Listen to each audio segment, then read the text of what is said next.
mathaine ma kiroko nirio aikari a Isiara marokire kumũrũrũka barabara-inĩ gũtabania mũrũrũngano magĩtetia kũhotoma kwa motungata ma ũgima wa mwĩrĩ thibitarĩ-inĩ wa Isiara level 4.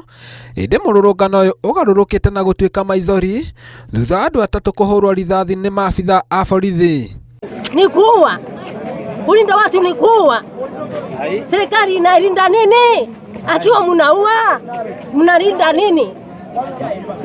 Watu wane, watu wawili, watu watatu wanaua. Sasa wanalinda nini? Na watu wao wanafuatilia ukweli wao. Nikisema ukweli mimi naua. Aikari mekumirite gũtabania mũrũrũngano wa thayũ ĩndĩ wacoka gũthũka makĩria thutha wa njũkanĩrĩro ya mũingĩ na maabitha a borithi kwĩhĩrĩria, aikari makimenereria hinya mũkĩrĩku ũrĩa ũhũthĩrĩtwo ũmarongoreirie. Maandamano tulikuwa tumefanya maandamano ya amani, lakini kufikia hapa sheria imechukua mkondo mwingine ambapo serikali ama askari wametumia nguvu kuua wananchi. Wameua vijana wawili ambapo na kuna wengine bado wameumizwa.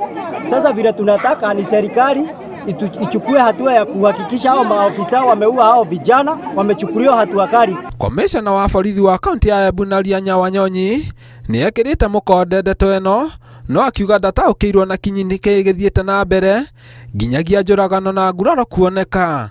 The police officers have been trained to how to contain the demonstrations, and I'm told the demonstrations had always been planned. They had given the notice to the OCS. I don't understand at what point the demonstration turned violent and necessitating the police officers to use live ammunition.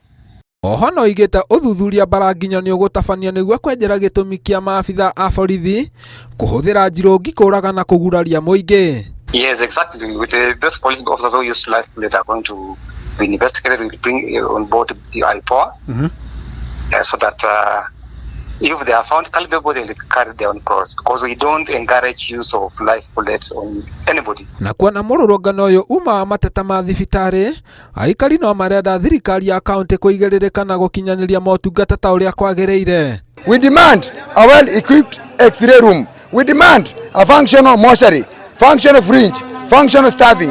A staff of not less than 15 individuals wawekwa hapa. Tunataka audit of number of patients wale ambao wanakuwa wanatibiwa kwa hii facility na wale wanalala. Tunataka kujua the supply ya zile madawa zitakuwa zinaletwa huku.